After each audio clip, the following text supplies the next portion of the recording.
அவர் எங்கம்மா? குடிச்சுட்டு ரூமுக்குள்ள டான்ஸ் ஆடுறாருடா. சரி, ஆட்டத்தை போடும் போதே தெரிஞ்சிருச்சு. நீ சொல்றதுக்கு முன்னாடி நானே சொல்லிடுறேன். வாழ்த்துக்கள் நண்பா. உண்மையிலேயே உன் ப்ரெடிக்ஷன்ஸ் எல்லாமே வந்து 95% வந்து கரெக்டா இருந்துச்சு இந்த மேட்சுக்கு. அண்ட் அதையெல்லாம் தாண்டி இந்தியா வந்து ஜெயிச்சிட்டாங்க. For the third time T20 world cup ஜெயிக்கிறாங்க டீம் இந்தியா. அண்ட் அதுமே வந்து 2024 அண்ட் 2026 2 வருஷம் தொடர்ந்து கப் அடிச்சாங்க. டிஃபெண்ட் பண்றோம் ஃபார் த ஃபர்ஸ்ட் டைம். யாருமே வந்து T20 வேர்ல்ட் கப் வந்து டிஃபெண்ட் பண்ணது இல்லன்ற மாதிரி பேசிட்டு இருந்தோம். யாருமே T20 வேர்ல்ட் கப் 3 தடவை அடிக்கிறது இல்லன்னு பேசிட்டு இருந்தோம். நரேந்திர மோடி ஸ்டேடியம்ல நம்ம ஃபைனல் ஜெயிச்சதே இல்ல அப்படின்ட்டு வந்து பேசிட்டு இருந்தோம். எல்லாத்தையும் தவிடுபடி உடைக்கிற மாதிரி இன்னைக்கு all curse has been broken. And yes, கையை தூக்கி ஒத்துப்பேன். எனக்கு வந்து ஒரு பேட் டே, நல்ல வேலை பேட் டேவா அமைஞ்சிருச்சு அப்படின்னு நான் சொல்லுவேன். யூசுவலா வந்து ஒரு ப்ரெடிக்ஷன் நான் பண்ணும்போது தப்பா போச்சு அப்படின்னா பாத்ரூம்ல போய் உட்காந்து அழுவேன். என்னடா இது நம்ம சொல்ற ஒண்ணுமே நடக்க மாட்டேங்குது, பலிக்க மாட்டேது அப்படின்ட்டு. ஆனா இன்னைக்கு அப்படிலாம் இல்ல, ரொம்ப சந்தோஷமா இருக்கேன். நல்ல வேலை சொன்ன ஒண்ணுமே நடக்கல, ஒண்ணுமே இல்ல அப்படின்ற மாதிரி ஒண்ணுமே நடக்கல. ஜாலியா இருக்கேன். ஃபர்ஸ்ட் ஆஃப் ஆல் நீ சொல்லு, நம்ம ஜெயிச்சிட்டோம், ஒன்றதே ஆரம்பிப்போம். நீயே ஒரு ப்ரெடிக்ஷன் சொன்ன, ஒன்னா நிறைய சொன்ன, நிறைய நடந்தது. நான் என்ன சொல்ல வரேன்னா தெளிவா கேட்டுக்கோங்க. நியூசிலாந்து பேட்டிங் வந்து இங்க வந்து ஃபிளாப் ஆவாங்க. லைக் இந்தியன் பவுலிங் அகைன்ஸ்டா வந்து ஸ்ட்ரகிள் பண்ணுவாங்க நியூசிலாந்து பேட்டிங் அப்படின்னு சொல்லிட்டு நான் சொல்றேன். இந்தியா பேட்டிங் எடுத்தாலும் சரி, பவுலிங் எடுத்தாலும் சரி, கப்பு நம்மளுக்கு தான். இந்த மேட்ச் வந்து இந்தியா வந்து டாமினன்ட்டா அடி ஜெயிக்க போறாங்க அப்படின்றது என்னோட போல்ட் ப்ரெடிக்ஷன். சரி, ஃபர்ஸ்ட் எனக்கு எல்லாம் ஓகே, இந்தியா ஜெயிப்பாங்க சொன்னது வந்து இந்த மேட்ச்க்கு நான் நிறைய எல்லாம் ப்ரெடிக்ஷன் எல்லாம் இருக்கல. ஒண்ணு இந்தியா ஜெயிக்கும், பேட்டிங் ஆனாலும் சரி பவுலிங் ஆனாலும் சரி இந்தியா ஜெயிக்கும். அது சொன்னது காரணம் நான் வந்து இந்தியா மேல வச்சிருந்த நம்பிக்கை. அவங்க வந்து பாஸ்ட்ல எப்படி பெர்ஃபார்ம் பண்ணிருக்காங்க. நியூசிலாந்து வந்து ஒரு டீப்லி லாப்லி டீம் தான். அவங்க வந்து தட்டு தர மாதிரி தான் வந்தாங்க. They have earn the place, அந்த ஃபைனல் பிளேஸ் வந்து ஏர்ன் பண்ணாங்க. பட் அங்க வந்து நம்ம நியூசிலாந்து மாதிரி நம்ம செக் லிஸ்ட் போட்டதா யாருக்கு தெரியுமா? இந்த சவுத் ஆப்பிரிக்கா, இந்த இங்கிலாந்து, இவங்க எல்லாம் அந்த த்ரெட் வந்து நம்ம தாண்டிட்டோம். நியூசிலாந்து மாதிரி ஒரு ஆப்போனன்ட் வந்து it's not going to be த்ரெட்ன்றதால நான் கான்ஃபிடென்ட்டா சொன்னேன். அண்ட் வந்து ஒரு டாமினேட்டிங் விக்டரி சொன்ன மாதிரி. அதுதான் எனக்கு ஷாக்கா இருந்துச்சு. லைக் வந்து நியூசிலாந்து பேட்டிங் கொலாப்ஸ் ஆகும் அப்படின்னு சொல்லியிருந்தா, நான் சொல்லும் போதே வந்து ஓ மை காட் அப்படின்ற மாதிரி இருந்துச்சு. என்னப்பா இவ்வளவு போல்டான ப்ரெடிக்ஷன் வைக்கிறான் அப்படின்ட்டு எனக்கு பயம் இல்ல, எக்ஸ்பெக்ட் பண்ணல. உண்மையிலே அந்த டாமினேஷன் வாஸ் சரியல்.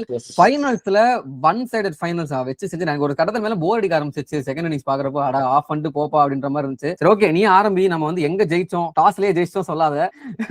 டாஸ்லயே ஜெயிச்சிட்டோம். நம்ம டாஸ் போடாட்டி கூட ஜெயிச்சிருப்போம். பிகாஸ் நம்ம பேட்டிங் எடுக்கிற மாதிரி தான் இருந்தோம்.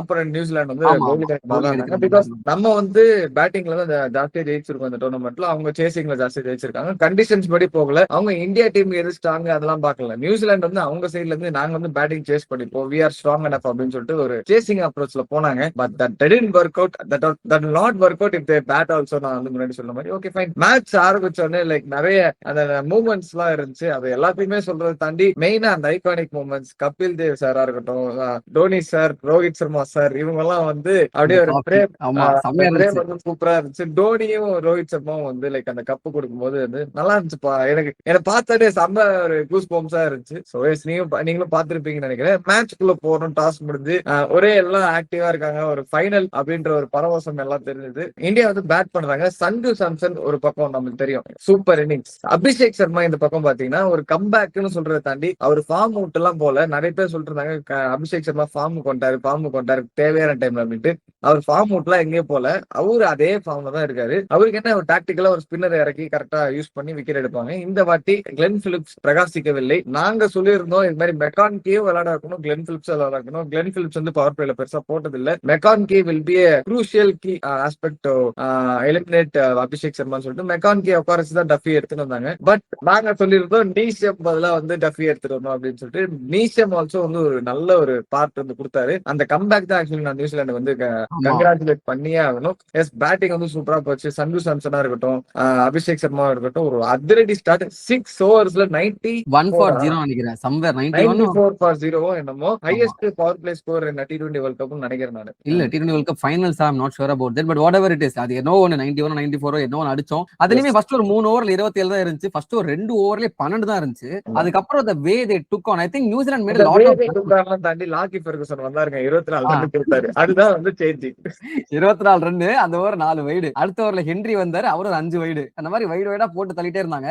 New Zealand made lot of blunders, அதெல்லாம் பத்தி நம்ம அப்புறம் பேசலாம். But okay, coming to it, Abhishek Sharma Sharma நீ சொன்ன மாதிரி அவர் அந்த கிளென் பிலிப்ஸ் ஓவரை பார்த்து ஆடினாரு. நான் ரொம்ப ரொம்ப ரொம்ப அப்ரிஷியேட் பண்ணி ஆகணும் அந்த டெம்பர்மெண்ட்.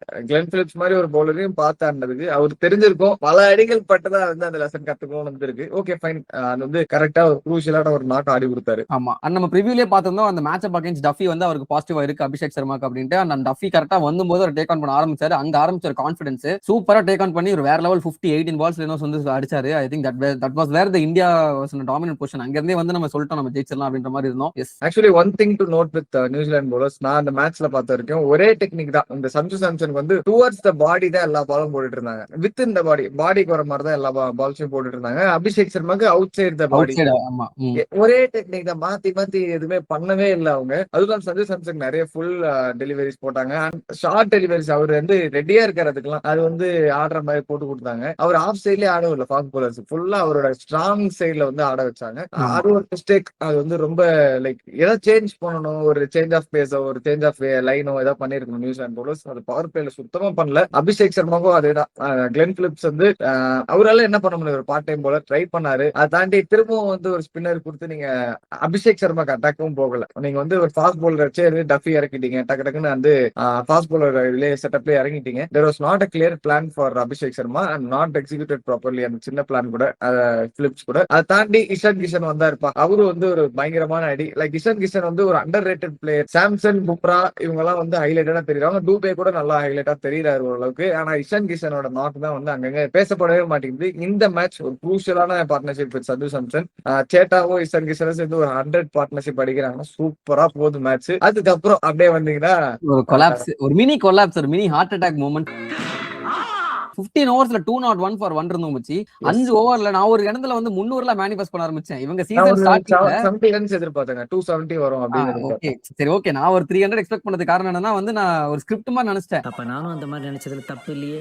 ஃபர்ஸ்ட் மேட்ச்ல இவங்க 300 ஹைப் பண்ணாங்க யுஎஸ்ஏக்கு அகைன்ஸ்டா. அதுக்கப்புறம் ஃபுல்லா புஷ்னு போச்சு பேட்டிங். ஒருவேளை அந்த ஃபர்ஸ்ட் மேட்ச்ல போட்ட ஸ்கிரிப்ட ஃபைனல் மேட்ச்ல எக்ஸிக்யூட் பண்ண போறாரா பாய் அப்படின்னு நினைச்சிட்டு இருந்தேன். திடீர்னு பார்த்தா ஒரே ஓவர்ல 3 விக்கெட். யார் எடுக்கிறான்னு பார்த்தா ஜின்னி நீசம். நடந்தவனுக்கு திடுக்குன்னு வந்துச்சான் கல்யாணங்கிற மாதிரி. இப்படி ஒரு வாய்ப்பா சீரியஸா நீசம் வரும்போது ஏற்கனவே ரன் போயிட்டு இருக்கு. இவன்டா அப்படின்னு சொல்லிட்டு ஜாலியா தான் இருந்தாரு. இந்த ஓவர் வந்து டார்கெட் பண்ணி ஒரு 25 ரன் ஆச்சு பார்த்தா தலைவர் வந்து ஒரு ரன் தான் கொடுத்து 3 விக்கெட். அந்த சரியான கம்பேக் ஃபார் நியூசிலாந்து. அதுல இருந்து புடிச்சாங்கப்பா. அப்படியே நியூசிலாந்து வந்து வலிச்சு புடிச்சிட்டாங்க சொல்ல. திலக் வர்மா இருக்கட்டும், ஹர்திக் பாண்டியா இருக்கட்டும், சூப்பரா வந்து நியூசிலாந்துக்கு விளையாடி கொடுத்தாங்க. ஆமா ஆமா, ஆனா அது கொஞ்சம் கஷ்டமா ஆயிடுச்சு. அட்லீஸ்ட் வந்து ட்ரை பண்ணிட்டு இருந்தாரு. முடியல, அடிக்க முடியல. ஹர்திக் பாண்டியா வந்து இனிஷியல் ஸ்டேஜஸ்ல சும்மா அப்படியே கேஷுவலா ஆடிட்டு இருந்தாரு. அப்புறம் அவரும் ட்ரை பண்ணாரு, மாட்டல. அந்த short ball outside off பண்ணு. அது நீங்க ரெகுலரா ஹர்திக் பாண்டியா டிஸ்மிஸ் தான் பாத்தீங்கன்னா தெரியும். ஷார்ட் பால் அடிக்க போவாரு, அது வந்து கேட்ச் போயிடுச்சு இந்த வண்டி. அப்புறம் 19 ஓவர் முடியும் போது 228 ஸ்கோர் இருக்கும்போது அட்லீஸ்ட் ஒரு 240 ஆச்சு எடுத்துட்டு வாங்கப்பா ப்ளீஸ் பா அப்படின்னு நினைச்சிட்டு இருக்கும்போது கடைசி ஓவர்ல சிக்கினாருங்க நம்ம நீசம். திரும்ப பிசினஸ். அப்ப அந்த மாதிரி மனுஷனுக்கு நீங்க ஷார்ட் பால் நீங்க ஆக்சுவலி எனக்கு லாக்கி பேஸ் கொடுத்துருக்கலாம் தான் எனக்கு ஃபீல் ஆச்சு. தூபே அகைன்ஸ்டா நீசம் வந்து ஒரு 3 விக்கெட் எடுத்திருக்காங்க, நம்பி போனாங்க. தெரியும் லாக்கி ஃபெர்குசனை விட நீசம் சூப்பரா போட்டாப்ல. அந்த கடைசி ஓவர் கூட சூப்பரா தான் போட்டாரு. அவர் லைன் வந்து நான் பார்த்தேன் நல்லா இருந்துச்சு. ஃபர்ஸ்ட் பால் வந்து டூபே வந்து ஒரு ஸ்டெப் அப்படியே பின்னாடி வராப்ல அவுட் சைட் ஆஃப் தான் போகுது. அது கரெக்டா அது வந்து 6 அடிக்கிற லென்த்தே கிடையாது. மடக்கி ஒன்னு அடிக்கிறாப்ல. அது அந்த டைமிங் அதுக்கப்புறம் கூட வந்து அவர் கரெக்டா அந்த லென்த்ல எல்லாம் போட்டுட்டு இருந்தாரு. தூபே வந்து அவர் ஹைட்டுக்கும் அந்த இதுக்கும் ஈஸியா அந்த பால். அவர் லென்த் எல்லாம் ஓகே தான், குறை சொல்லவே இல்ல. பட் நீசமோட பேஸுக்கு கண்டிப்பா தூபே அடிப்பாரு அப்படிதான் வந்து நான் எக்ஸ்பெக்ட் பண்ணுவேன். 130 போடக்கூடிய ஒரு பவுலர். அவர் அந்த எக்ஸ்ட்ரா பேஸ் இருந்தா அவர் கொஞ்சம் கஷ்டப்படுவாரு. இந்த மாதிரி கொஞ்சம் ஸ்லோ டெலிவரிஸ் போட்டா தூபேக்கு நீ டிசீவ் பண்றது கஷ்டம். அவர் ஃபர்ஸ்ட் பால் டிசீவ் பண்ணாரு, இல்லன்னு சொல்ல. சாண்டனருக்கு ஒரு கேட்ச் எல்லாம் போச்சு, அந்த பவுண்டரி போக விட்டுருவாரு சாண்டனர். பட் அதை தாண்டி எனக்கு நீசம் கொடுக்கும் போதே நான் சொல்லிட்டு இருந்தேன் ஃப்ரெண்ட்ஸ் கிட்ட, இப்படி 24 ரன்ஸ் 25 ரன்ஸ் போயிரும் பாரு ஓவர்ல அப்படின்ட்டு எக்ஸ்பெக்ட் பண்ண மாதிரி அடிச்சாரு தூபே. அந்த இடத்துல மேபி ஐ தாட் எனக்கு மேபி லாக்கி ஃபெர்குசன் போட்டிருந்தாலும் அடி உளுந்துருக்கும். லாக் பண்ணிருப்பாரு பால் எல்லாம் க்ளோஸா அந்த மாதிரி ஏதாவது போட்டிருந்தாருன்னா சொல்லியிருப்பாரு. எனக்கு தெரிஞ்சு தூபே வந்து யார் போட்டிருந்தாலும் அடிச்சிருப்பாரு. அவர் வந்து நல்ல டச்ல கன்வின்ஸ் ஆயிட்ட. நீ தூபே எவன் போறத அடிப்பான்னு கன்வின்ஸ் ஆயிட்டாரு. அதான் நம்ம வந்து சொல்லிட்டு இருக்கோம் முன்னால இருந்து. சரி, நல்ல டார்கெட் வந்து என்னதான் அந்த நடுவுல கொஞ்சம் மூமெண்டம் விட்டாலுமே 260 வருமானு இந்த நிலைமையில 255 அடிச்சு 256 வந்து டார்கெட் கொடுத்திருக்காங்க. சூப்பரான டார்கெட். வந்து going into the innings break, going into the second innings நிறைய பேர் வந்து பயந்துட்டு இருந்தாங்க. ஐயோ போன மேட்சே வந்து 250 கிட்ட போயிட்டாங்கப்பா இங்கிலாந்து, இந்த மேட்ச் கஷ்டமா தான் இருக்கும் அப்படின்ட்டு. அகைன் ஒரு பிட்ச் ஒரு கிரவுண்ட பொறுத்தவரையில அந்த கிரவுண்ட்ல இருக்கிற ஸ்கோர் ஓவர் பாரா 100 பாரான்னு தெரியற அளவுக்கு வந்து நம்ம நம்மளுக்கு தெரியும். அந்த வகையில 255 வந்து 40-50 ரன்ஸ் அபவ் பார் நான் சொல்லுவேன். அசால்ட்டா 215 would have been ideal total. 215 கூட ஒரு டஃப் கொடுத்துருப்பாங்க. 255 எங்கேயோ அந்த டோட்டல் அடிக்கும் போதே தெரியும் இந்தியா ஜெயிச்சிருவாங்க அப்படின்ட்டு. ஒரு பாசிட்டிவ் ஸ்டார்ட் கிடைச்சது நியூசிலாந்துக்கு. எனக்கு தெரிஞ்சு ஃபர்ஸ்ட் ஓவர்ல ஒரு கேட்ச் டிராப், அதுல இருந்து டேக் ஆன் பண்ணு, அந்த கேட்ச் டிராப்ல இருந்து பேசுவோம். தெய்வ தூபே அவன் மேல எந்த நடவடிக்கையும் எடுக்க முடியாத நிலைமையில நான் இருக்கேன். அதுல இருந்து வெளியே ஒரு கேட்ச் விட்டார். பின்னால கேட்ச் விட்டோட அந்த கிரௌடா இருக்கட்டும், நம்ம பார்த்துட்டு இருக்க நம்மளுக்கா இருக்கட்டும், பயங்கர டிசப்பாயிண்டிங். இந்த ஆளுக்கு வந்து கேட்ச் கிடைக்கிறதுலாம் பெரிய விஷயம். கேட்ச் வேற விட்டுட்டானே, இன்னும் எவ்வளவு ரன் போகுதோ அப்படின்னு சொல்லி யோசிச்சுட்டு இருந்த வேலையில் அது பெருசா வந்து காஸ்ட்லியெல்லாம் இல்ல. நம்ம அக்ஷர் பட்டேல் வந்து அதை முடிச்சு விட்டாரு. நல்ல ஒரு bowling change by Suryakumar Yadav. அந்த fielding setup wide long on actually wide long கரெக்டா வச்சு அந்த கரெக்டா பவுலிங் எக்ஸிகியூஷனா இருக்கட்டும், ஃபீல்டிங் செட்டப் இருக்கட்டும், சூப்பரா வச்சு அந்த 3வது ஓவரே அக்ஷர் பட்டேல் கொடுத்து அடிக்க போறாங்களா அடி, அதை நான் யூஸ் பண்ணி எடுத்துக்கிற மாதிரி பின்னால் வந்து தூக்கியாச்சு. சைஃபட் அந்த ரன் சூப்பரா விளையாட்டு இருந்தேன். நடுல தூபே வந்து ஆக்சுவலி அந்த கேட்ச் விட்டதுக்கு அப்புறம் அப்படியே கம்பீர் சொல்லிருப்பாரு போல, அப்படியே கையை பிடிச்சிட்டே வெள்ளவா ஏஜென்ட் ரிக்கு ரிப்போர்ட்டிங் சார்.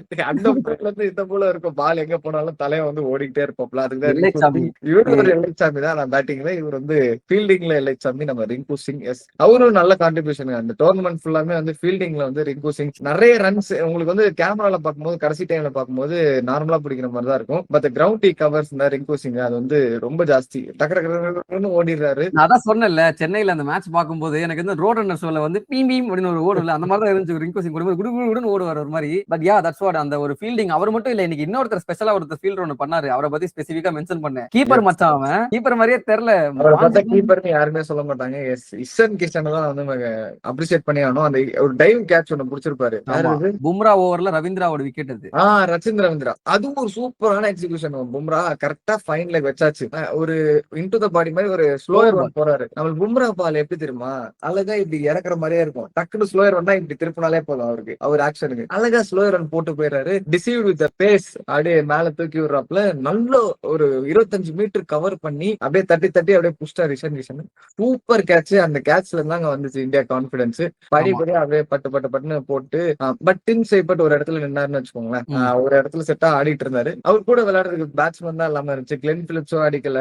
அதுக்கப்புறம் வந்து சாண்ட்னர் வந்தாரு. சாண்ட்னர் தான் நின்னுட்டு இருந்தாரு. டிம் சைபட்டை தூக்குறதுக்கு நம்ம வருண் சக்கரவர்த்தியை வந்து யூஸ் பண்ணி டாக்டிக்கலா சொல்றத தாண்டி நம்ம முன்னாடியே சொல்லியிருந்தோம், ஷார்ட் பால்ஸ்ல கொஞ்சம் வந்து கான்பிடண்டா இருக்காப்ல. அவரோட எங்க லைன் மாத்தி போடலாம் அப்படின்ற மாதிரி கொஞ்சம் யோசிக்கலாம், ஒர்க் அவுட் பண்ணலாம்னு சொல்லியிருந்தோம். அதே மாதிரிதான் போட்ட மாதிரி இருந்துச்சு இந்த மேட்ச். பெருசா ஒர்க் அவுட் எல்லாம் பண்ணல வருண் சக்கரவர்த்தி. ஒரு ஷார்ட் பால் போட்டாரு, but it work out. Ishan Kishan pulled it off தான் சொல்லணும். அந்த கேட்ச் கிரேட் கேட்ச், ஃபீல்ட்லெஸ் கேட்ச் தான் அது. அண்ட் அதுக்கப்புறம் நம்ம நியூசிலாந்து பேட்டிங் பத்தி பேசுறதுக்கு ஒண்ணும் இல்லைங்க. அது வந்து ஸ்டார்டிங்ல இருந்தே வந்து ஃபிசில் அவுட் ஆயிடுச்சு. ஒரு நல்ல நாக் ஆக்சுவலி.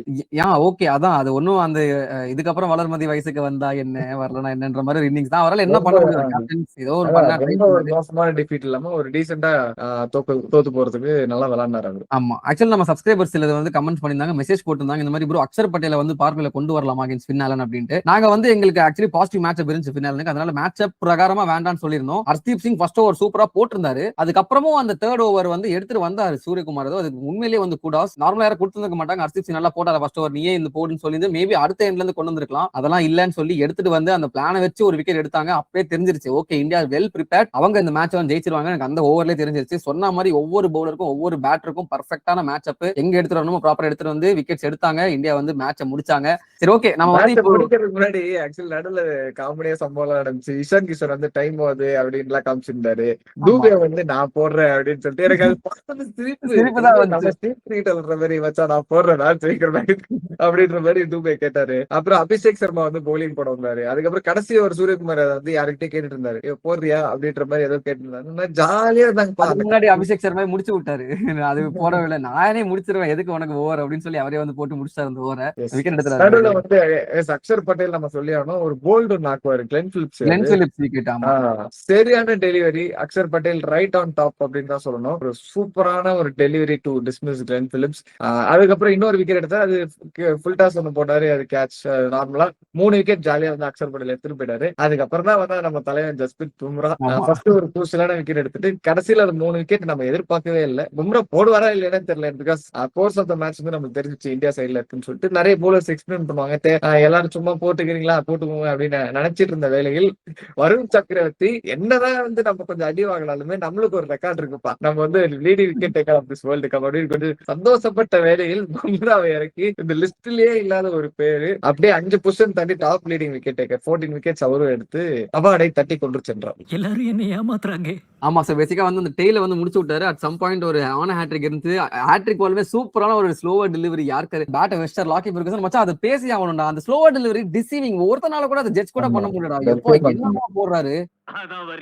இப்ப கூட சொல்றேன், அந்த இவரு ஸ்கை கூட சொல்லியிருந்திருப்பாரு போஸ்ட் மேட்ச்ல நேஷனல் ட்ரெஷர் வந்து ஜஸ்பிரீத் பும்ரா அப்படின்ட்டு. சத்தியமா இந்த வந்து அவர் நம்பர் 1 T20 பவுலர் எல்லாம் இல்ல, ஆனா இந்த நம்பர் 1 நம்பர் 2 எல்லாம் பாப்பா விளையாட்டு I am the only one super one சொல்ற மாதிரி மேட்சுக்கு மேட்ச். அதுவும் இந்த போன ஃபைனல்ஸ்ல எனக்கு இப்போ நமக்கு 24 ஃபைனல்ஸ்ல எப்ப அந்த பெர்ஃபார்மன்ஸ்க்கு அப்புறம் இந்த தடவை திரும்ப செமி ஃபைனல்ஸா இருக்கட்டும் ஃபைனல்ஸா இருக்கட்டும் மேட்சுக்கு மேட்ச் இந்தியாக்கு எப்ப வேணுமோ ஜெயிச்சு கொடுக்குறாரு. அது மேட்சஸ் தாண்டி அவர் டிராபி அடிக்கிறதுக்கே அவர் தான் பெரிய இருக்காரு. Cricket is very easy because we have Jasprit Bumrah மாதிரி. இந்தியாவுக்கு வந்து நம்ம என்னதான் நீங்க வந்து போலிங்ல கஷ்டப்பட்டாலுமே வச்சுக்கோங்களேன், அடி அடிக்காம வச்சுக்கோங்க, நம்மளுக்கு ஒரு நிம்மதி இருக்கும். ஏன் தெரியுமா, கடைசி 2 ஓவர் இருக்கு, அதுல டஃப் பண்ணிடலாம் அப்படின்ட்டு. ஜஸ்பிரீத் பும்ரா அதுதான் அதை வந்து பண்ணிட்டு இருக்காரு. நம்ம 3 கப்பு தொடர்ந்து அடிச்சதுக்கு மெயின் ரீசன் பும்ரா தான்.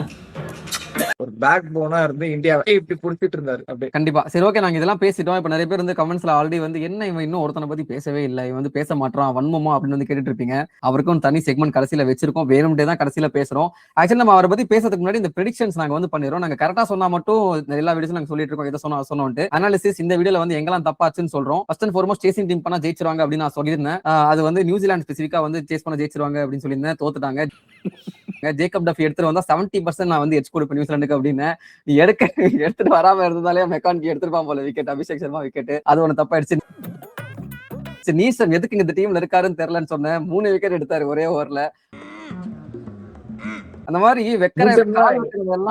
தாண்டி எல்லாருமே வந்து ஒரு கொஸ்டின் இருந்திருக்கும். நீஷம் வந்து பேட்டிங்கும் கீழே தான் ஆடுறாரு, பவுலிங்கும் வந்து டெத் ஓவர்ஸ்ல போட்டு அடி நடிக்கிறாங்க. முன்னாடி மாதிரி அவர் விளையாடுறது இல்ல அப்படின்னு இல்ல நான் சொல்றேன் அப்படின்னு ஒரு உலகத்துக்கே இருந்த ஒரு சந்தேகத்தை ஒரு மேட்ச்ல வந்து உடச்சிட்டாரு. இதுதான் எக்ஸ்பீரியன்ஸ், நான் வந்து தேவையான இடத்துல போடுவேன் விளையாடுவேன்ற மாதிரி அவர் காமிச்சார். ஆமா, அது ஒண்ணு. அதுக்கப்புறம் செகண்ட் இன்னிங்ஸ்ல வந்து பாத்துக்கிட்டீங்கன்னா ஃபின்னாலன் அக்ஷர் படேலுக்கு அகைன்ஸ்ட் எடுத்துட்டு வராதீங்க அப்படின்னு சொல்லியிருந்தோம். ஃபின்னாலன் விக்கெட் அவர் தான் எடுத்தாரு. அந்த மாதிரி நிறைய சில இடத்துல மேட்ச் எல்லாம் சொல்லியிருந்தா எதுவுமே ஒர்க் அவுட் ஆகல. 2 இடத்துல ஒர்க் அவுட் ஆச்சு. ஒன்னு வந்து டேரல் மிச்சல், இன்னொன்னு வந்து கிளென் ஃபெல்லிஸ் அக்ஷர் பட்டேல் கொடுத்து அவுட் ஆவாங்கன்னு சொல்லியிருந்தேன். அதே மாதிரி ரவீந்திரா வந்து அடிக்க மாட்டாரு, அவருக்கு வந்து வீக்னஸ் இருக்கு, ஸ்லோர் பாலும் சரி out side the of stump பால் போட்டு அவர் அவுட் ஆயிடுவார் சொல்லியிருந்தேன். அதே மாதிரி ஸ்லோர் பால் வந்து அவுட் ஆனார் ரச்சின் ரவீந்திரா. மார்க் சாப்மேனுக்கு வெளியே போடுங்க அவுட் ஆவாரு, பாடிக்கு போட்டா சுத்துவார் அப்படின்னு கரெக்டா வெளியே போட்ட பால் இன்சைட் எட்ஜ் அப்படி கொண்டு போல்ட் ஆனாரு. இந்த மாதிரி நியூசிலாந்து இன்னிங்ஸ்ல நான் சொன்ன மேட்ச் நடந்தது. இந்தியா இன்னிங்ஸ்ல ஒண்ணு கூட நடக்கல.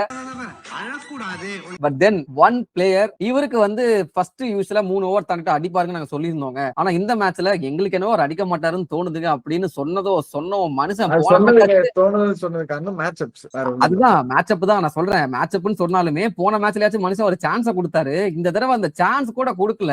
89 runs and let me tell you, Sanju Samson அப்படின்னு சொல்லும் போது சஞ்சு சாம்சனுக்கு நிறைய பேர் கிரிட்டிசிசம் என்ன வைப்பாங்க ஐபிஎல் அப்படின்னா, இவர் ஸ்டார்டிங் எல்லாம் அடிப்பாருப்பா, முக்கியமான மேட்ச்னா அடிக்கவே மாட்டாரு, நாக் அவுட் ஸ்டேஜ்ல அடிக்கவே மாட்டார் அப்படின்னு சொல்லிட்டு இருக்கிற ஒரு சஞ்சு சாம்சன் இந்த தடவை வந்து 3 முக்கியமான மேட்ச்ல 3 மேட்சுமே போட்டு பொளந்து எடுத்தாரு மச்சான். வெஸ்ட் இண்டீஸ் மேட்ச்ல ஆரம்பிச்சது, அங்கேயும் செஞ்சுரி அடிக்கல. அடுத்த மேட்ச் இங்கிலாந்துக்கு அகைன்ஸ்ட் அங்கேயுமே வந்து செஞ்சுரி அடிக்கல, இங்கேயும் வந்து 89 செஞ்சுரி அடிக்கல. ஆனா ஒரு தடவை கூட செஞ்சுரி அடிக்கலன்னு ஒரு ஃபீலிங் இல்ல மனுஷனுக்கு. ஃபுல்லா அப்ளாஸ், கை தட்டுறாங்க. அந்த கை தட்டுறதை தாண்டி அவருக்கு இருக்கிற ஒரு சாட்டிஸ்பாக்சன், ஓகே நம்மளோட வேலையை நம்ம செஞ்சுட்டோம் அப்படின்னு சொல்லிட்டு வெளியே போறப்போ man really deserves applause. Man of the tournament for a reason கொடுத்தாங்கடா அந்த அவார்டை. மச் டிசர்வ்ட் மச்சான், வேற யாருமே டிசர்வ்ட் இல்ல. மேன் இஸ் இன் பீக் தான் சொல்லுவேன். லைக் அவரோட ஃபார்மும் வந்து சூப்பரா இருக்கு, டீமும் ஜெயிக்க வச்சிட்டாரு. லைக் ஒரு பிளேயர் நினைச்சு பாருங்களேன், quarter final, semi final, man of the match, ஃபைனல்ஸ்ல வந்து சேர்த்து மேன் ஆஃப் த டோர்னமெண்ட்டும் வாங்கிட்டு போயிறாரு. மொத்தம் 4 மேட்ச் தான் என்னமோ ஆனாரு. அதுவும் அந்த லீடிங் ரன் ஸ்கோரர் போர்ட்லயும் வந்துட்டாரு. விராட் கோலியோட ஹையஸ்ட் ரன்ஸ் வந்து தாண்டிட்டாரு T20 வேர்ல்ட் கப்ல. சோ இந்தியாவுக்கு வந்து இப்போ T20 வேர்ல்ட் கப்ல ஒரு எடிஷன்ல ஜாஸ்தி ரன்ஸ் அடிச்சது சாம்சன் தான். அந்த ரெக்கார்டையும் வந்து எடுத்துறாரு. யாரும் நினைச்சிருப்பீங்களா லைக் ரிங்கு சிங் விளையாடிட்டு இருந்தப்போ சஞ்சு சாம்சன் தான் இந்த பிளேயர் ஆஃப் த டோர்னமெண்ட் வாங்குவாரு, இந்த மாதிரி ரன்ஸ் சர்பாஸ் பண்ணுவாரு அப்படின்னு சொல்லிட்டு.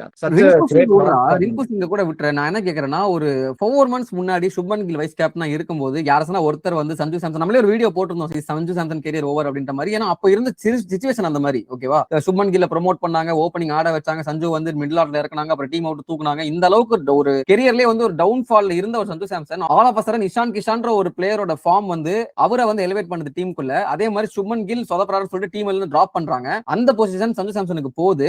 திரும்ப அவர் சரியா பர்ஃபார்ம் பண்ணல பைலேட்டரல் சீரிஸ்ல, நம்ம ஒத்துக்கிட்டு தான் ஆகணும். எவ்வளவு டவுன்ல இருந்தாலும் அந்த ஒரு சான்ஸ் கிடைக்குது சவுத் ஆப்பிரிக்கா மேட்சுக்கு அப்புறம், ப்ராப்பரா யூட்டிலைஸ் பண்ணாரு. That's how you have to give comeback, the man of all comebacks, the comeback of ages அப்படின்னு சொல்லலாம் சஞ்சு சாம்சன். நாங்க வந்து வேணும்ட்டே அவர் செக்மெண்ட் லாஸ்ட்ல வச்சிருந்தோம் because we have to applaud him. நம்ம வந்து கிரிட்டிசைஸும் பண்ணிருக்கோம். நாங்க வந்து நிறைய அவர் வந்து டெக்னிக்ஸ் கொஞ்சம் வீக்னஸ் இருக்குங்கன்ற மாதிரி நாங்க பேசிருக்கோம், இல்லன்னு சொல்லவே இல்ல. we are not going to refrain from it, but then credits where it due. Yes, definitely proved everyone wrong. and நிறைய actually அஸ்வின் அண்ணா சேனல்ல வந்து நிறைய பேர் வந்து மேனிஃபெஸ்டேஷன் ஓரியோ மேனிஃபெஸ்டேஷன் போட்டுருந்தாங்க, சேட்டா செஞ்சுரி அடிக்கணும் அப்படின்னு வந்து 100ல இருந்து 150 கமெண்ட்ஸ் நான் பார்த்தேன். நான் ஒரே ஒரு விஷயம் ஆசைப்பட்டது, அது ஒண்ணுதான், சஞ்சு சாம்சன் செஞ்சுரி அடிச்சிரணும்பா ப்ளீஸ் நான் வேண்டிட்டு இருந்தேன். 89ல அவுட் ஆகுறப்போ எனக்கு ரொம்ப மனசு வருத்தமா இருந்துச்சு as a fan. but yes, that man deserves a lot of applause. and once again ஒண்ணும் இல்லைங்க, ஒரு 1 மந்த்துக்கு முன்னாடி தான் ஒரு பயங்கரமான நெகட்டிவிட்டில இருந்தா சஞ்சு சாம்சன். இந்த மாதிரி டீம்ல விளையாடாதீங்க, இஷான் கிஷன் வந்துட்டாரு, டீம் செட் அப்படின்ட்டு ஒரு 1 மந்த்ல ஜஸ்ட் அந்த ஒரு ஸ்பேன் ஆஃப் 4 to 5 மேட்சஸ்ல இப்படி ஒரு டிரான்சிஷன் வந்து சஞ்சு சாம்சன் கொடுத்ததுன்றது. ஆக்சுவலி அந்த போஸ்ட் மேட்ச் பிரசன்டேஷன்ல சொல்லியிருப்பாரு, லைக் சச்சின் வந்து லைக் ஒரு கைடா வந்து இருந்த அந்த மாதிரி சொல்லியிருப்பாரு. லைக் ஆஸ்திரேலியன் சீரீஸ்ல அவர் விளையாடி இருக்க மாட்டாரு, அந்த டைம்ல சச்சின் கிட்ட தான் பேசி like they had big conversation அந்த டைம். அதுல இருந்து நான் வந்து எப்பெல்லாம் டவுனா இருக்கணும் சச்சின் கிட்ட பேசுவேன். அண்ட் இப்ப கூட ரீசெண்டா மேட்சுக்கு முன்னாடி நாள் கூட நான் வந்து ஓகேவா அப்படின்னு சொல்லிட்டு சச்சின் என்ன வந்து செக் பண்ணதே எனக்கு ரொம்ப ஆறுதலா இருந்துச்சு. லைக் வந்து I am grateful for Sachin sir அப்படின்னு சொல்லிட்டு அதையும் மென்ஷன் பண்ணிட்டாரு. ஆமா, சோ ஓவரால் நம்ம கவர் பண்ண நினைக்கிறேன். நம்ம கடைசியா வந்து நியூசிலாந்து எங்க சொதப்பினாங்க அப்படின்னு பாத்துக்கிட்டீங்கன்னா, பேசிக்கா அவங்களோட ஹரி சொன்ன மாதிரி பிளான்ஸ் தான். ஃபர்ஸ்ட் ஓவர் மார்டின் நல்லா போட்டாரு, செகண்ட் ஓவர் கிளென் பிலிப்ஸ் நல்லா போட்டாரு. எதுக்கு திரும்ப தேர்ட் ஓவர் மார்டினோட கண்டினியூ பண்ணாம ஜேக்கப் டஃபி எடுத்து வந்தாங்கன்னு எனக்கு தெரியல. சரி, ஜேக்கப் டஃபி தான் எடுத்து வந்தாங்க, ஃபோர்த் ஓவர் ஆச்சு கிளென் பிலிப்ஸ் கண்டினியூ பண்ணுவாங்கன்னு பார்த்தா அதுவும் இல்ல, லாக்கி எடுத்து வந்தாங்க. ஐ திங்க் அந்த ஓவர்ல மேட்ச் வந்து 4 overs 51. அதுக்கப்புறம் திரும்ப மார்டின்க்கு கொடுக்கறப்பே the match was done. ஏன்னா அவரோட கான்ஃபிடன்ஸ் வந்து சுக்குனரா உடைஞ்சிருந்தது. 4 வைடு. அந்த plan they had for Abhishek Sharma was critical. Off சைடுல 2 ஃபீல்டர் வச்சுக்கிட்டு திரும்ப அந்த வைட் யார்க்கர் போற ஆஃப் சைடுல போறேன். அவன் மனுஷன் வந்து ஈஸியா நகர்ந்து லெக் சைடுல அடிக்கிறாரு. எனக்கு தெரிஞ்ச அகமதாபாத் மாதிரியான கிரவுண்ட்ல நீங்க லெக் சைடுல பெரிய கிரவுண்ட் நம்பி வந்து போடலாம், into the body slower deliveries மாதிரி போட்டு அவரே குடுக்க போய் அவுட் இருந்திருப்பாருன்னு எனக்கு ஃபீல் ஆச்சு. the plan didn't work out. Full shot ஆனார் கண்டினியூஸா வந்து ஃபீல்ட் செட்டப்பே இல்ல. அங்க 2 வாட்டி வந்து மார்க் சாப்மன் தான் போயிட்டு விழுந்துட்டு இருந்தார் பவர் பிளே. அந்த சர்க்கிள் 30 சர்க்கிள்ல இருந்து நீங்க வந்து ஆஃப் சைடு கேம் பண்ணி வைக்கிறீங்க. இந்த மாதிரி இங்கேயே ஒரு ப்ராபபிலிட்டி இருக்குன்றப்போ அப்படியே ஸ்கொயர் லெக் டீப் பாயிண்ட் வச்சிருக்கலாமே அப்படின்றது ஒரு ஆஸ்பெக்ட்ல யோசிச்சேன். பட் ஓகே, அவங்க ஒரு தாட் ப்ராசஸ் என்னமோ ஒர்க் அவுட் ஆகல, அவ்வளவுதான் வந்து சொல்லுவேன். நான் பேசிக்கா என்னன்னா, நான் வந்து ஒரு மேட்ச் அப்ஸ் வந்து ப்ரிவியூல சொல்லியிருந்தேன்ல, அந்த மேட்ச் அப்ஸ் கேத்தாப்புல தான் வந்து நியூசிலாந்து போனாங்க. அது வந்து ஒர்க் அவுட் ஆகல. எனக்கு ஒரு பேட் டே அப்படின்னு நான் சொல்றேன். ஆக்சுவலி நியூசிலாந்துக்கு அது பேட் டே அப்படிதான் நான் பாக்குறேன். நான் என்ன எதிர்பார்த்தேனோ அதான் நியூசிலாந்து விளையாடுனாங்க, தோத்துட்டாங்க. Simple as that. சரிங்களா? ஆனா கான்ட்ராரி பேக்கப் பிளான்ஸ் ஒரு பிளான் எக்ஸிக்யூட் பண்ணும்போது அடி வாங்குறாங்க அப்படி வேலைக்காவல அப்படின்னு தெரிஞ்சுன்னா அதுக்கு ஏத்த மாதிரி ஒரு ஆல்டர்னேட் எதுவுமே பண்ணல. they didn't work on that நான் நினைக்கிறேன். சோ அதுதான் பவுலிங்ல அவங்க விட்டது தான் உங்களுக்கு பெரிய நெகட்டிவா முடிஞ்சிச்சு. ஆனா contrary India had a perfect plan for all the batters. நம்ம பின்னாரன் அக்ஷர் பட்டேல் இருந்து சொல்றோம், அதுல இருந்து வந்து வரிசையா எல்லா பேட்டருக்குமே வந்து ஒரு சூப்பரான பிளான் வச்சு சொல்லி வச்சு எடுத்தேன் அப்படின்ற மாதிரி சொல்லி வச்சு எடுத்தாங்க. பை தி வே டீம் சேவர் அடிக்க மாட்டாருன்னு சொல்லியிருந்தேன். அது ஒரு உனக்கு ஒரே ஒரு நெகட்டிவ்னா அது மட்டும் தான். அது ஒரே ஒரு விஷயம் நீ சொல்லி நடக்கல. இன்னொரு விஷயம் நான் வந்து முன்னாடி மென்ஷன் பண்ணிருப்பேன், இந்தியன் பவுலர்ஸ் வந்து ஒரு த்ரெட்டா இருப்பாங்க நியூசிலாந்து பேட்ஸ்மேனுக்கு அப்படின்னு சொல்லிட்டு. லைக் உண்மையிலே சொல்றேன், இந்தியன் பவுலர்ஸோட கேப்பபிலிட்டி வந்து இந்த மேட்ச்ல வந்து புரிஞ்சிருக்கும்னு நினைக்கிறேன். ஒருத்தருமே அந்த அக்ஷர் பட்டேலா இருக்கட்டும், ஹர்திக் பாண்டியாவா இருக்கட்டும், பும்ராவா இருக்கட்டும், நம்ம சிவம் துபே தேவைப்பட்டப்போ அவர் போட்டிருக்காரு, நம்மளுக்கு டெலிவரி பண்ணிருக்காரு. அந்த மாதிரி ஒரு பவுலருமே வந்து ஐகானிக் பவுலர், அவங்களுக்கு கொடுத்த ரோல் வந்து சூப்பரா செய்யக்கூடிய ஆளுங்க. அதனால வந்து நம்ம பவுலிங்ல என்ன ரொம்ப ஸ்ட்ராங்கா இருக்குங்க, அதை வந்து குறைச்சி மதிப்பிடாதீங்க. அதான் திரும்ப சொல்றேன். ஓகே, இன்னும் 2 விஷயம் சொல்லி நான் வந்து வீடியோ ராப் பண்ணிக்கிறேன். ஒன்னு வந்து அந்த ஹர்தீப் சிங்குக்கும் மிச்சலுக்கும் நடந்த ஒரு சின்ன வாக்குவாத தகராறுகள். அது தெரியல, அந்த சமயத்துல வந்து ஒரு ஹீட் ஆஃப் த மொமெண்ட் நம்ம சொன்னாலுமே வந்து ஹர்தீப் சிங் அது பண்ணது கரெக்டா அப்படின்ற ஒரு விஷயம் இருக்கு. அது தப்பு. ஆக்சுவலி கரெக்டா டேரல் மிச்சல் நிக்கிறாரு, வெயிட் பண்ணிட்டு என்ன யோசிச்சுட்டு அதுக்கப்புறம் கல்ல தட்டுற மாதிரி பால் அடிச்சாரு. அது அடிச்சது கூட ஓகேடா, அதுக்கப்புறம் நடந்தது விட்டுரு. அதுக்கப்புறம் எண்ட்ல மேட்ச் எல்லாம் முடிச்சதுக்கு அப்புறம் ஹர்ஷா போக்லியோட இன்டர்வியூ ஒன்று போயிட்டு இருக்கும். அப்போ வந்து சொல்லுவாரு, மிச்சல் பாய் ஐ அம் வெரி சாரி, நான் வந்து உங்களுக்கு வந்து பால் போட்டு அது வந்து ரிவர்ஸ் ஸ்விங் ஆகி உங்க மேல பட்டுச்சுன்னு சிரிப்பாரு. எனக்கு அது வந்து ஆக்சுவலி அந்த சமயத்துல ரொம்ப சுருன்னு கோவம் வந்துச்சு. என்னடா இந்த இப்படி எல்லாம் பேசுறாரு அப்படின்ட்டு. அப்ப யோசிச்சு பார்த்தேன், ஆக்சுவலி பண்ணியா தான் இருந்துச்சுல அப்படின்ட்டு. லைக் ஆக்சுவலி அக்ஷதீப் சிங் ஒரு குழந்தை மாதிரி தான். ஆமா. அந்த ஹீட் ஆஃப் த மூமெண்ட்ல 2 6 அடிச்சிட்டார் டேல் மிச்சல். அதுக்கப்புறம் வந்து ஒரு கம்பேக் கொடுத்துட்டேன், நான் வந்து ஒரு டாட் பண்ணிட்டேன் பாத்தியா அப்படின்னு சொல்லிட்டு ஒரு ஹீட் இருக்கும்ல, ஒரு விறப்பு இருக்கும்ல, அந்த விறப்புல வந்து என்ன பண்றது தெரியாம அது ஹீட் ஆஃப் த மூமெண்ட்ல போட்டிருக்காப்ல அது த்ரோ அடிக்கிற மாதிரி. அது வந்து அன்பார்ச்சுனேட்லி அங்க பட்டுருச்சு. அவருமே வந்து லைக் என்ன பண்றதுன்னு தெரியாம அப்படியே நடந்து வந்துட்டாரு. அதுக்கப்புறம் ஒரு ஹேண்ட் ஷேக் கொடுத்து சும்மாவா முடிச்சிட்டாங்க. இட் ஹேப்பன்ஸ் இந்த கேம் ஆஃப் கிரிக்கெட். அதுக்கப்புறம் எப்படி நீங்க ரிசால்வ் பண்றீங்க, அதுதான் வந்து ஒரு ஸ்போர்ட்ஸ்மேன்ஷிப் அழகு. ஆமா, ஸ்கை ஒரு கேப்டனாங்கிறது நல்லா ப்ராப்பரான ஒரு தூதுவரா வந்து அந்த செகண்ட் ஹாஃப் ஃபுல் ஆஃப் கை பூஜை பார்க்கணுமே, போட்டு போட்டு காமிக்கிறாங்க. 60லே இருக்காரு. எனக்கு அது லிஸ்ட் அது கபில் தேவ், ரோஹித் சர்மா, தோனி அந்த எலிட் லிஸ்ட்ல வந்து ஸ்கையோட பேர் வரப்போது கனவெல்லாம் கண்டுட்டு இருக்காரு போல. நெக்ஸ்ட் என்ன பண்ணலாம், எப்படி போட்டோ ஷூட் கொடுக்கலாம், எப்படி இன்டர்வியூ. எனக்கு தெரிஞ்சு மேட்சுக்கு ப்ரிப்பேர் பண்ணதோட அதுக்கு ப்ரிப்பேர் பண்ணதா ஜாஸ்தி. But okay, what ever. Second நான் இன்னும் சொல்ல வேண்டியது என்னன்னா, ஹர்திக் பாண்டியாவோட கேட்ச் டிராப்பும் மிஸ்ஃபீல்ட் அடுத்தடுத்து ஒன்று பண்ணாரு. அது என்னன்னு தெரியல, அவர் கொஞ்சம் இன்னைக்கு ஒரு மாதிரி ஆட்டிடியூடா சுத்திட்டு இருந்தா நினைக்கிறேன். பேட்டிங் எப்பவுமே தலைவர் ஆட்டிடியூடா தான் சுத்துவான், அது வேற விஷயம். அது வந்து கொஞ்சம் ஜாலியா ஆட்டு இருந்தாப்ல, அசால்ட்டா விட்டாப்ல. அதுதான் அது மேட்ச் அஃபெக்ட் ஆகாத வரைக்கும் சரி. அண்ட் கடைசியா இந்தியா வந்து டாமினேட் பண்ணி ஜெயிச்சிட்டாங்க, சூப்பரா ஜெயிச்சிட்டாங்க அப்படின்னு சொன்னாலும் வீக்னஸஸ் நெகட்டிவ்ஸ்லாம் 2-3 இருந்துச்சு. பட் அதை பத்தி நம்ம இந்த வீடியோல பார்க்க வேண்டாம். இந்தியா ஜெயிச்சிட்டாங்க, பாசிட்டிவா இருக்கு. அதோட வந்து வீடியோ ரேப் பண்ணிக்கலாம். நாங்க எல்லாம் மிஸ் பண்ணிருந்தோம்னா வந்து கமெண்ட்ஸ்ல சொல்லுங்க, லைக் நீங்க பேசல ப்ரோ, இல்ல நீங்க மிஸ் பண்ணிட்டீங்க ப்ரோ அப்படின்னா நாங்க எங்களுக்கு நாமக்கு இருக்கிறது டக்கு சொல்றேன். நிறைய நடந்துச்சு வேர்ல்ட் கப்னு சொல்லும், ஃபைனல்ஸ் சொல்லும்போது. And hope you guys like this video. இந்த மாதிரி இன்ட்ரெஸ்டிங்கான வீடியோஸ் T20 வேர்ல்ட் கப் தான் முடிஞ்சது. IPL இருக்கே நம்ம சென்ட்ராஸ் அவர் இந்த நிமிஷத்துல இருந்து நான் வேற நீங்க வேற அப்படின்ட்டு வெறி கொண்டு காத்து கொண்டு இருக்கிறோம். நாங்களும் நிறைய அப்டேட்ஸ் எல்லாம் வரும், அதெல்லாம் வந்து டான்டா உங்களுக்கு வந்து எடுத்துட்டு வந்து சேர்க்கிறோம். அதெல்லாம் நீங்க பாத்துட்டே இருக்கணும் அப்படின்னு நினைச்சீங்கன்னா கிரிக்கோ நெமன் சப்ஸ்கிரைப் பண்ண போட்டுருங்க. ஏன்னா சின்ன பசங்க நாங்க, எங்களை சப்ஸ்கிரைப் பண்ணுங்க.